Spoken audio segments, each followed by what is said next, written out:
¿Cómo es posible que de ser un país pobre hace 150 años se haya convertido en una de las economías más competitivas del mundo? Y no solo eso, que apenas haya inflación cuando el resto del mundo está viviendo una inflación desbordada. ¿Qué hace que un país tan pequeño como Suiza, sin recursos naturales, sin haber sido primera potencia mundial, para que le vaya tan bien económicamente? Y sobre todo, en estos tiempos tan difíciles, ¿cómo están haciendo para no tener apenas inflación? Te lo contamos en este vídeo de hoy. Mientras que la media de la inflación en Europa terminaba 2022 en un récord del 10%, la inflación en Suiza se situaba en solo un 3%. Pero no solo es cosa de los últimos meses. La inflación en Suiza se ha mantenido constante durante más de 25 años respecto a la de sus vecinos de la Unión Europea. Pero a ver, ¿cómo es posible esto? Vale, sí, sabemos que Suiza tiene una economía ejemplar, pero incluso en estos momentos donde se están disparando los precios en todas partes, por variables además que son ajenas, que no somos capaces de controlar, como la guerra en Ucrania, una pandemia o la crisis de la cadena de suministros, ¿qué está haciendo Suiza para esquivar tan bien estos problemas y no estar sufriendo una subida de precios exagerada como el resto del mundo? Bien, como sabrás, Suiza es un país pequeño, situado en el centro de Europa, históricamente neutral, donde hablan un alemán muy raro, hacen un chocolate delicioso y tienen los relojes más pequeños del mundo y una tradición de secreto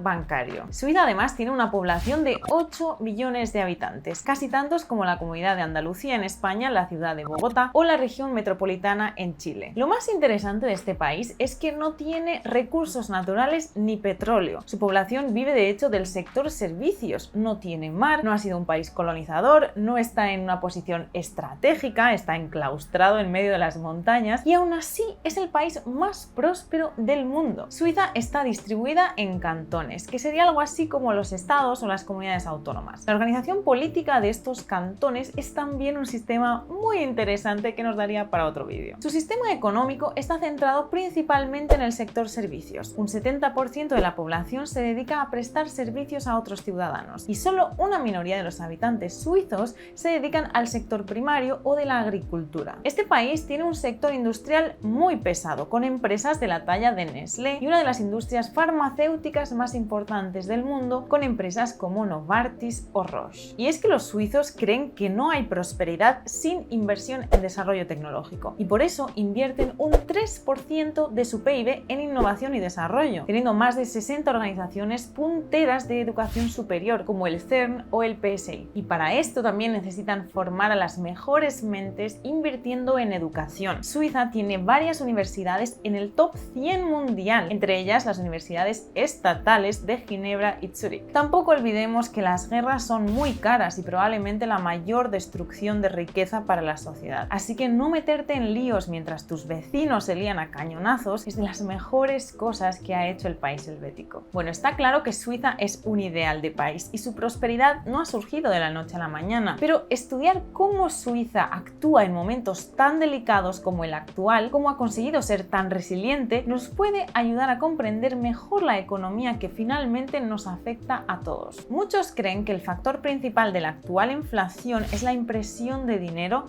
y la cantidad de billetes que hay en circulación en estos momentos. Es decir, las ayudas que han recibido las familias, los aumentos salariales o cualquier otra cosa que nos haya permitido tener sencillamente más dinero en efectivo en el bolsillo. Y es que cuando todos tenemos más dinero en el bolsillo, los precios aumentan. Pero a pesar de lo que cuentan muchas personas, este no es el principal factor de la inflación que estamos viviendo actualmente. La inflación aumenta cuando tenemos un desequilibrio entre la oferta y la demanda de servicios. Si tenemos mucha oferta de un producto, digamos las naranjas en Valencia que hay por todas partes, y poca demanda porque digamos que ahora la gente fuese alérgica a las naranjas y no consumen, los precios bajarían. Entonces puede haber deflación. Pero si tenemos poca oferta de servicios porque digamos que no nos llegan los productos de China y tenemos mucha demanda, porque por la pandemia nadie gastaba y además nos daban dinero, los precios se inflan. Y esto es lo que está pasando justamente ahora. Otro punto importante que está causando la inflación en estos momentos, como ya sabréis, es el aumento del precio de la energía por motivos ya conocidos. Por supuesto, se le añade que si dependemos de un proveedor externo para que el país funcione y nos encarece los precios a un nivel desbordante como en el tema de la energía, es inevitable que encarezca el precio de todo. Así que teniendo en cuenta estas dos cosas, vamos a analizar los factores que hacen que Suiza no se esté enterando de los altos niveles de inflación que vive el resto del mundo. El primer factor es la fortaleza de su moneda, el franco suizo. Mientras que otras monedas como el euro o como el peso perdían valor respecto al dólar, el franco suizo se mantenía estable en esta etapa de incertidumbre. En esta gráfica vemos como cada vez necesitamos más euros para que nos den un franco suizo, es decir, el euro pierde valor. Pero ¿y por qué será que los suizos tienen una moneda fuerte ya de inicio? Pues de nuevo, oferta y demanda. Si mucha gente quiere francos suizos como para poder comprar bienes y servicios del país, aumentará la demanda por la moneda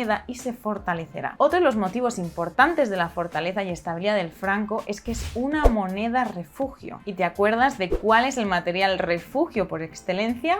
El oro. Y es que, aunque ya no sigamos el patrón oro, gracias al señor Richard Nixon, las naciones que conservan oro como antiguamente tienen un contrapeso para conservar el valor de su moneda cuando la moneda propia se devalúa. Fíjate en esto, Suiza es uno de los países con más cantidad de oro per cápita. Cuenta con 1.040 toneladas valoradas en 37.978 millones de euros, mientras que España se sitúa por detrás de países más pequeños como Portugal, a pesar de tener una historia muy similar. ¿Será cosa de la gente de la Casa de Papel? Parece que mucho de este oro nos lo gastamos para financiar la guerra civil, en fin, algo que no hicieron los suizos, por ejemplo. Así que no en vano el franco suizo ha sido una moneda refugio, lo que hace que a su vez se fortalezca más. También al tener su propia moneda, Suiza tiene mucha independencia económica de sus vecinos, y así como en los bancos centrales de otros países el objetivo es mantener la tasa de inflación controlada por debajo del 2%, la política monetaria que sigue el Banco Nacional Suizo es mucho más relajada. Ellos se conforman con mantener la inflación en un rango de 0 al 2%. Por eso no tienen que cambiar su política cuando, por ejemplo, los precios del petróleo suben. Y es que cuando tú tienes una moneda que vale más que la del país al que vas a comprarle algo, te beneficia porque las importaciones te salen más baratas. Es como cuando vas de viaje a Londres y la libra está debilitada. Te beneficia porque vas a poder comprarte un fish and chips mucho más barato al cambio. De manera que si tú tienes euros y vas a comprar un reloj suizo, ahora necesitarás más euros que antes. Y al revés, cuando Suiza compre naranjas españolas o cobre chileno,